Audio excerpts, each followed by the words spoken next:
앞으로는 점점 갈수록 더 덥대요. 그 서울대학교 한경대학원 교수가 말하기를 앞으로 언제고 금년 여름에가 제일 시원하다. 지금 산업화 혁명 이후로 지구의 온도가 1.5도가 올라갔대요. 그게 무슨 얘기냐면 사람으로 말하면 사람의 온도가 1.5도가 올라갔대. 그러니까 사는 게 몸살을 앓는 거죠. 이건 마지막 때 징조예요. 제가 요새 뭐 계속 전쟁이 터지니까 정말 마지막. 계시록의 나팔 소리 아니겠어요? 정말 우리가 예복을 입는 신앙생활을 해야 돼요. 지금은 예복을 입는 신앙생활을 할 때예요. 창세기 22장 3절 예, 보겠습니다. 너를 축복하는 자에게는 내가 복을 내리고 너를 저주하는 자에게 내가 저주하리니 땅의 모든 족속이 너로 말미암아 복을 얻을 것이냐. 이 말씀이 무슨 말씀이겠어요? 아브라함으로 말미암아 복을 얻는다. 이게 뭐예요? 땅의 모든 족속이 아브라함 너로 말미암아 하나님의 아들 그리스도인들이 된다. 이거예요. 된다. 그런데 이거를 아브라함은 알아요. 아브라함은 이걸 알고 보고 기뻐한다 그랬어요. 자, 그래서 이렇게 하나님이 그러죠. 너의 자손이 밤하늘의 별처럼 많으리라. 이 예언의 말씀, 이게 성취되는 거죠. 성취되는 거. 그 말씀이 창세기 15장을 봐보세요. 창세기 15장 3절 4절 5절. 아브라함이 또 이르되 주께서 내게 씨를 주지 아니하셨더니 내 집에서 길린 자가 내 상속자가 될 것이니이다.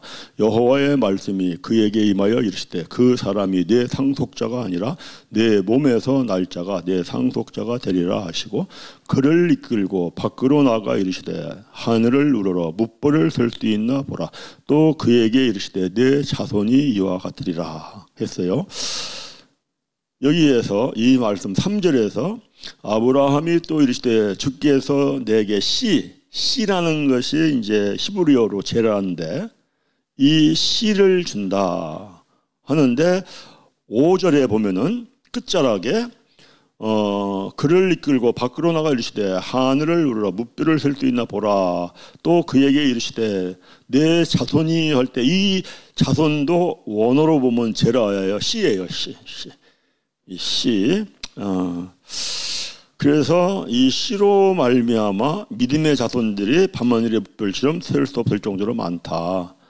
모든 땅의 모든 족속이 너로 말미암아 하나님의 아들 그리스도인들이 될 것이다.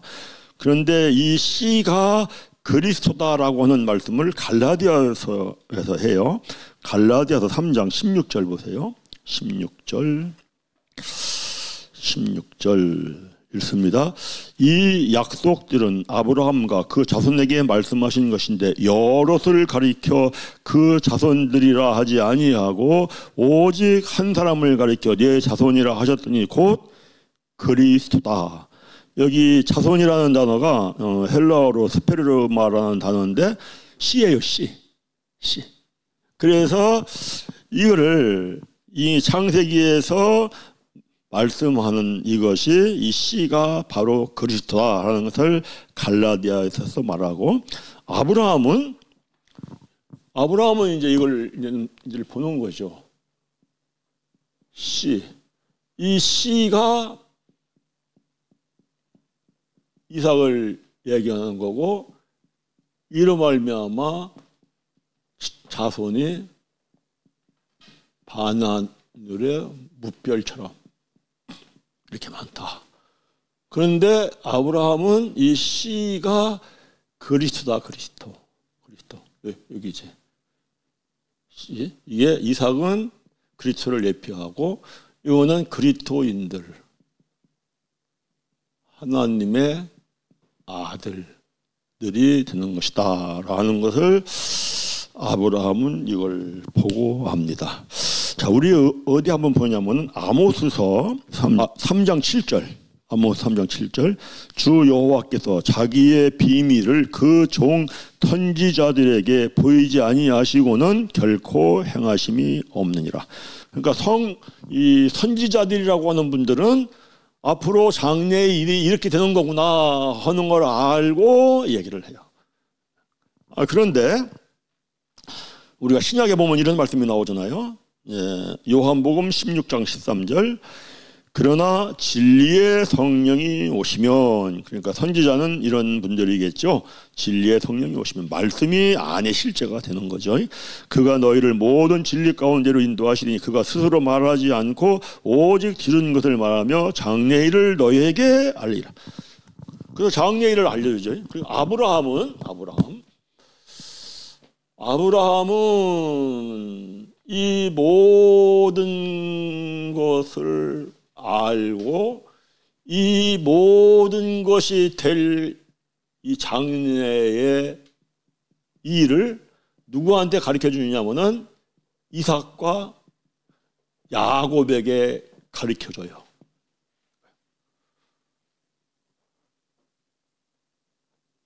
고향 친척 아비집을 떠나 가나안 땅에 온 거는 옛사람을 버리고 새사람을 입으라는 거야. 그리고 너희는 복이 될지라. 마침내 복이 되는데 그게 하나님의 아들이 되는 거야. 그리고 이삭으로 말미암아 밤원의 불처럼 많은 하나님의 아들이 될 것이야. 이 이야기를 아브라함은 이삭 야곱에게 가르쳐주고 이삭 야곱은 계속 이 말씀을 받으면서 살아가요. 요한복음 8장부터 보고 넘어가야 되겠네요. 요한복음 8장 56절 읽습니다. 너의 조상 아브라함은 나의 때 볼 것을 즐거워하다가 보고 기뻐하였느니라. 이걸 보고 기뻐하고 즐거워하고 그리고 이것을 자기 자손들에게 장래일을 또 알려줘요. 그런데 이 말씀 어디서 이 말씀이 이루어진 걸 말씀하시느냐 하면 창세기 18장 10절부터 14절을 봐보세요.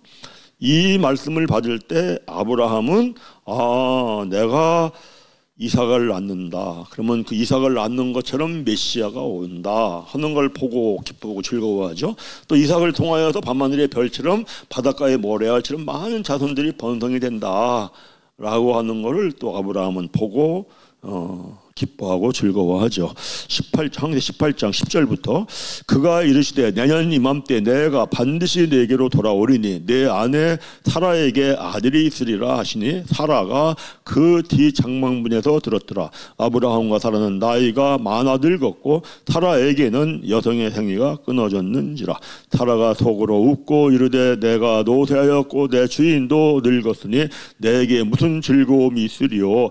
여호와께서 아브라함에 이르시되 사라가 왜 웃으며 이르기를 내가 늙었거늘 어떻게 아들을 낳으리요 하느냐. 14절 여호와께 능하지 못한 일이 있겠느냐. 기한이 이를 때 내가 내게로 돌아오리니 사라에게 아들이 있으리라. 이렇게 말씀해요.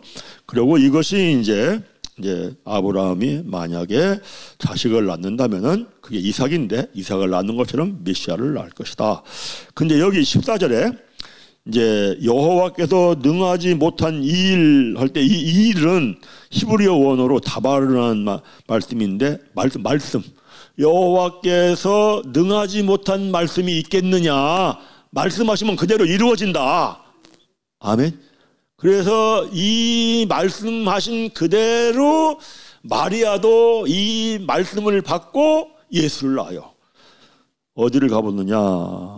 누가복음 1장 34절부터 마리아가 천사에게 말하자 나는 남자를 알지 못하니 어찌 이 일이 있으리이까. 천사가 대답하여 이르되 성령이 내게 임하시고 지극히 높으신 이의 능력이 너를 덮으리라. 이러므로 나실 바 거룩한 이는 하나님의 아들이라 일컬어지리라. 보라, 내 친족 엘리사벳도 늙어서 아들을 배었느니라. 본래 임신하지 못한다고 알려진 이가 이미 6달이 되었나니 대저 하나님의 모든 말씀은 능하지 못하심이 없는. 이 말씀이 바로 그 창세기 18장 14절의 말씀이거든요.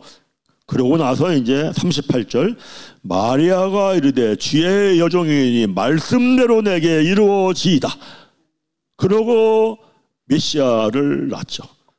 아브라함이 그렇게 해서 이제 이삭을 낳은 것처럼, 그리고 그 이삭은 메시아가 오실 걸 예표하는 거야 하고 아브라함은 보고 즐거워하고 기뻐했고, 그 이삭으로 말미암아 밤하늘의 뭇별처럼 많은 자손이 생기는 거는 그리스도로 말미암아 하나님의 아들이 생기는 거야 보고 기뻐하고, 그리고 우리가 사는 거는 바로 이 옛사람을 버리고 새사람이 되는 거야. 옛 땅을 버리고 새 하늘과 새 땅을 바라보고 살아가는 거야. 이것을 아브라함은 이삭과 야곱에게 얘기를 해줘요. 그리고 이삭과 야곱은 그 말씀을 반복적으로 받으며 살아가. 히브리서 11장 9절 가보세요. 믿음으로 그가 이방의 땅에 있는 것 같이 약속의 땅에 거류하여 동일한 약속을 유업으로 함께 받은 이삭 및 야곱과 더불어 장막에 거하였나니 이는 그가 하나님이 계획하시고 지으실 터가 있는 성을 바랐음이라. 그러면서 13절 한번 봐볼까요? 읽습니다. 이 사람들은 다 믿음을 따라 죽었으며 약속을 받지 못하였으되 그것들을 멀리서 보고 환영하며 또 땅에서는 애국인과 나그네라는 거예요. 우리가 이걸 알아야 돼요. 우리 나그네예요. 나그네. 본향을 찾아가는 나그네. 그렇죠? 그리고 이제 바로 이러한 이야기를 아브라함은 장막에 거하면서 장래에 되어질 일을, 아브라함 선지자니까 이거를 이삭에게 야곱에게 얘기를 해주고, 얘기를 해주며 그 말씀을 받아갖고 사는 모습이 나오는데, 창세기 26장 1절 2절 가보세요. 1절 2절 3절 4절 읽습니다. 아브라함 때에 첫 흉년이 들었더니 그 땅에 또 흉년이 들며 이삭이 그랄로 와서 블레셋 왕 아비멜렉에게 이르더니 여호와께서 이삭에게 나타나 이르시되 애굽으로 내려가지 말고 내가 내게 지시하는 땅에 거주하라. 이 땅에 거류하면 내가 너와 함께 있어 내게 복을 주고 내가 이 모든 땅을 너와 내 자손에게 주리라. 내가 내 아버지 아브라함에게 맹세한 것을 이루어 4절 읽습니다. 내 자손을 하늘의 별과 같이 번성하게 하며 이 모든 땅에 내 자손에게 주리니 내 자손으로 말미암아 천하 만민이 복을 받으리라. 무슨 복을 받아요? 하나님의 아들이 되는 복을 받는 거예요. 이삭은 그대로 순종해요. 일찍이 옛사람이 죽었어. 그대로 순종해서 이삭은 세상의 복을 누리고 살아요. 마침내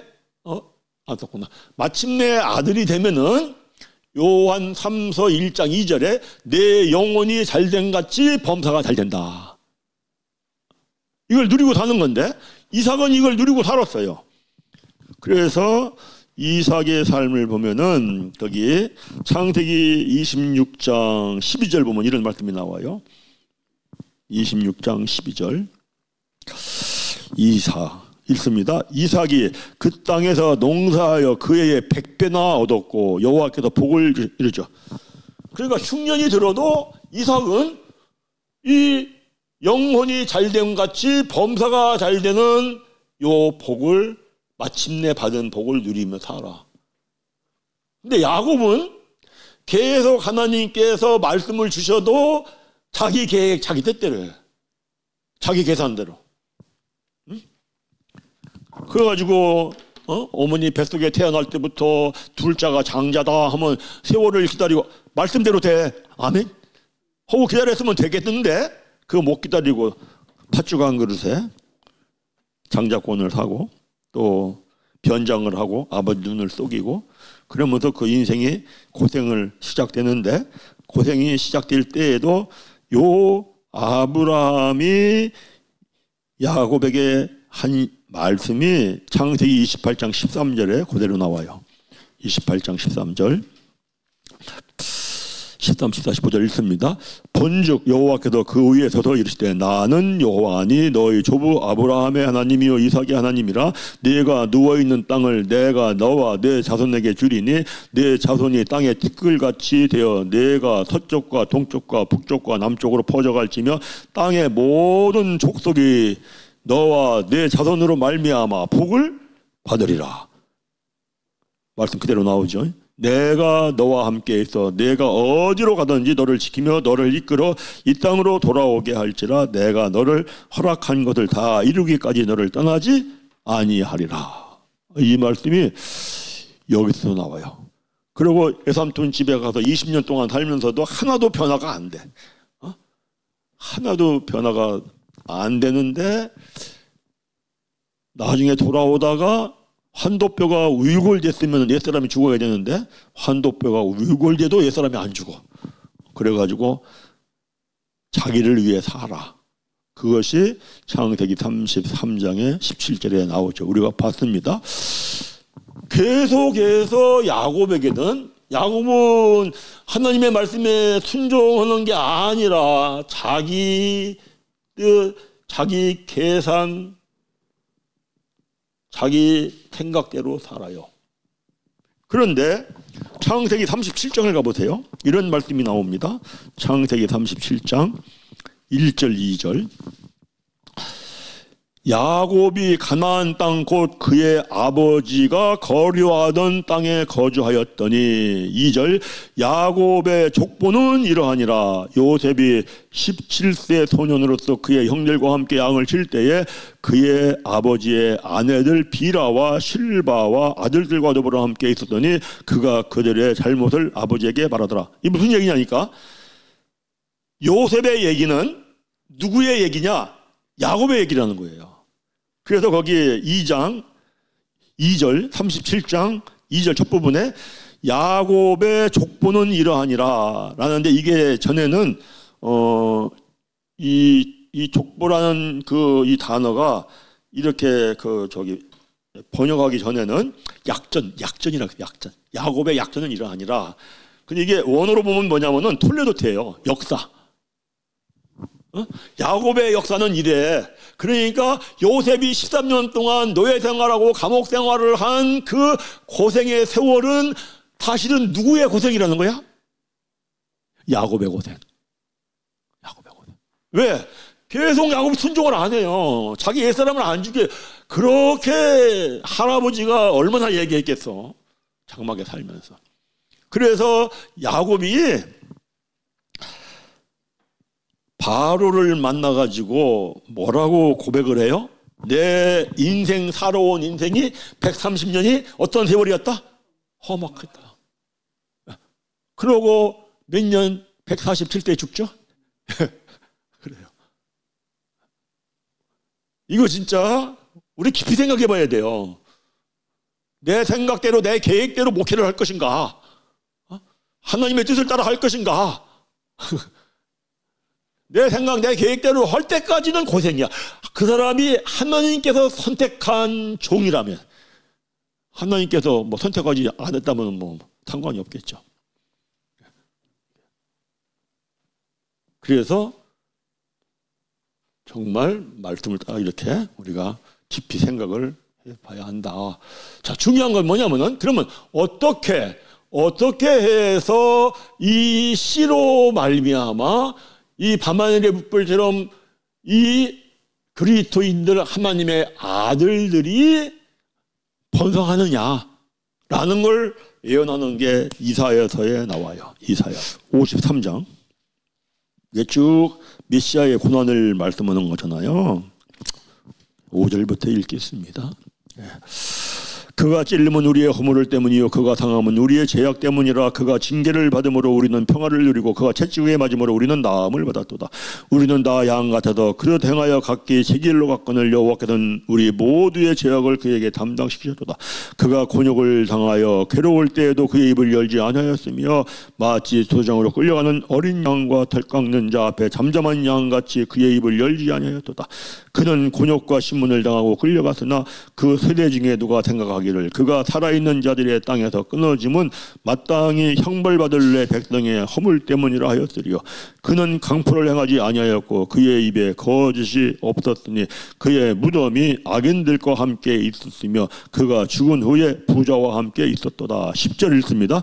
여호와께서 그에게 상함을 받게 하시기를 원하사 질고를 당하게 하셨은즉 그의 영혼을 속건제물로 드리기에 이르면 그가 씨를 보게 되며 그의 날은 길 것이요 또 그의 손으로 여호와께서 기뻐하시는 뜻을 성취하시리로다. 11절 그가 자기 영혼에 수고한 것을 보고 만족하게 여길 것이라. 나의 의로운 종이 자기 지식으로 많은 사람을 의롭게 하며 또 그의 죄악을 친히 담당하시리로다.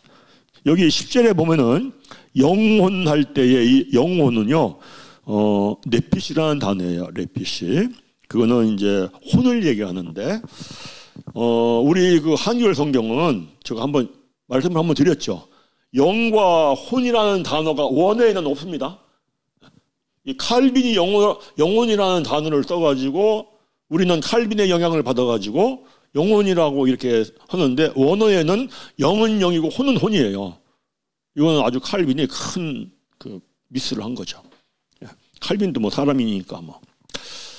그래서 이게 혼을 하는데 또 뭘 뜻하느냐면은 몸을 얘기하기도 하고 그리고 육체를 얘기하기도 하고. 이게 히브리서 사전에 그렇게 설명을 해요. 자. 그런데 거기 보니까 뭐라고 말씀하냐니까 10절에 그의 영혼을 속건제물로 드리게. 속건제물은 죄가 없는 거죠. 죄가 없는데 자기의 몸을 십자가에 죽으심으로 제물로 드리면 이가 씨를 봐. 씨가 그리스도예요. 그리고 이 씨를 봄으로 말미암아 날이 길리라 하는 게 뭐냐니까 이 씨로 말미암아 씨들이 하나님의 아들들이 번성하리라는 거예요. 그래서 이사야서 53장 10절 말씀이 이 말씀이 성취되는 것을 말씀하는 거예요. 이 박윤선 목사님도 이렇게 말씀하셨더라고. 11절에 그가 자기 영혼, 자기 몸에 수고한 것을 보고 만족하게 될 것이다. 메시아가 십자가에서 죽는 그것을 보고 만족하게 될 것이다 그랬어요. 그런데 히브리서에 이런 말씀이 나오잖아요. 히브리서 12장 2절 보세요. 히브리서 12장 2절 믿음의 주여 또 온전하게 하시는 이인 예수를 바라보자. 그는 그 앞에 있는 기쁨을 위하여 십자가를 참으사 부끄러움을 개의치 아니하시더니 하나님 보좌 우편에 앉으셨느니라. 그렇죠? 그러니까 예수님은 구약에서 이사야 선지자가 메시아가 자기의 몸에 십자가를 지고 고난과 고통을 받는 걸 만족하게 여겼다 이렇게 말씀하는데 히브리서 기자는 십자가의 고난 고통 받는 걸 기뻐했다. 왜? 이로 말미암아 아브라함으로부터 예언된 말씀 하나님의 씨 그리스도를 통하여 밤하늘의 뭇별처럼 바닷가의 모래알 같이 많은 자손들이 번성하리라 하는 이 말씀의 성취를 바라보면서 기뻐하고 즐거워했다 이러는 거죠. 자, 이게 이제 우리에게 이렇게 생각을 좀 한번 하게 하는 것 같아요. 우리 목회자인데 목회자.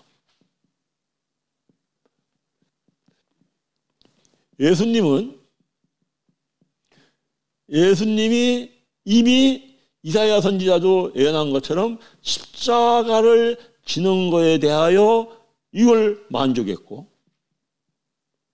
그리고 이걸 기뻐했고, 그리고 이 이후에 씨가 아들들이 번성하고, 그리고 이 이후에 영광의 자리에 앉으시는 걸 바라보는 거죠. 목회자는 뭘 바라봐요? 목회자는 우리가 마태복음 5장을 한번 보겠어요. 이걸 바라보고 우리가 목회를 해야 되는 게 아닌가. 마태복음 5장 10절 읽습니다. 의를 위하여 박해를 받는 자는 복이 있나니 천국이 그들의 것임이라. 나로 말미암아 너희를 욕하고 박해하고 거짓으로 너희를 거슬려 모든 악한 말을 할 때에는 너희에게 복이 있나니 기뻐하고 즐거워하라. 하늘에서 너희의 상이 큼이라. 너희 전에 있던 선지자들도 이와 같이 박해하였느니라. 자, 우리가 바르게 목회하다가 욕을 먹고 핍박당하고 환난당한다는 걸 기쁘게 받아야 합니다. 아멘. 십자가를 지고 갈 각오를 가지고 목회를 해야 돼요. 또 한 군데 봐보세요. 요한계시록 20장 4절. 요한계시록 20장 4절. 우리가 이걸 바라보는 거예요. 20장 4절 읽습니다. 또 내가 보좌들을 보니 거기서 앉은 자들이 있어 심판하는 권세를 받았더라. 또 내가 보니 예수를 증언한과 하나님의 말씀 때문에 목배임을 당한 자들의 영혼들과 또 짐승과 그의 우상에게 경배하지 아니하고 그들의 이마와 손에 그의 표를 받지 아니한 자들이 살아서 그리스도와 더불어 1000년 동안 왕 노릇하니라. 뭐를 사모해야 돼요? 말씀을 따라가다 목배임을 당는 거 사모해야 돼요. 사도들은 이렇게 목회를 했어요. 사도들도 우리가 알아요. 이 제자들. 예수님 처음 따라다닐 때에는 예수님이 왕 되면은 우리 큰 자리 하나 하자 하고 따라다녔어요. 그렇죠? 그런데 십자가의 죽음과 부활을 이게 중요하죠. 십자가의 죽음과 부활을 이게 중요한데 이거를 생각하지 않아요. 그래서 제자들이 확 바뀌잖아요. 어떻게 바뀌어요? 거기 사도행전 5장 40절 41절 읽습니다. 그들이 옳게 여겨 사도들을 불러들여 채찍질하며 예수의 이름으로 말하는 것을 금하고 놓으니 사도들은 그 이름을 위하여 능욕받는 일에 합당한 자로 여기심을 기뻐하면서 공회 앞을 떠나니라. 아멘. 그리고 그저 제자들은 내 목을 베어 주옵소서 그러잖아요. 베드로도 그러고 사도 바울도 그러고 11제자, 12제자 전부 다 순교자의 길을 갔죠. 뭐를 바라봤기 때문에 목배임을 당한 자들은 천년왕국의 그리스도와 더불어 왕으로 나더라. 이 세상 우리 잠깐입니다. 어쩌다 보니까 이제 갈 날만 생각하고 있던데 이건 중요한 거예요. 이게 중요한 게 거기 11절 보면 이런 말씀이 나오거든요. 이사야서 53장 11절에 나의 의로운 종이 자기 지식으로 많은 사람을 의롭게 하며 또 그들의 죄악을 친히 담당하더라. 그리스도를 아는 지식. 정말 우리는 그리스도를 아는 지식을 사모해야 돼요. 이로 말미암아 의로워진다고요. 의로워진다고요. 자꾸 클라고만 하면 의의가 아니라 욕된다고요. 욕돼요. 어떻게 해서 그리스도를 아느냐? 하나님을 아는 거에 대해서는 에베소서 1장 17절 이렇게 말씀하죠. 17절, 18절, 19절 읽습니다. 우리 주 예수 그리스도의 하나님 영광의 아버지께서 지혜와 계시의 영을 너에게 주사 하나님을 알게 하시고 지혜와 계시의 영이 뭐예요? 성령이죠. 성령을 주셔서 우리 하나님을 알게 해요. 그런데 그 하나님을 아는 방법은 성령에 따라 순종함으로 말미암아 하나님을 알아요. 삶으로 하나님을 압니다. 신학 지식으로 아는 게 아니더라고요.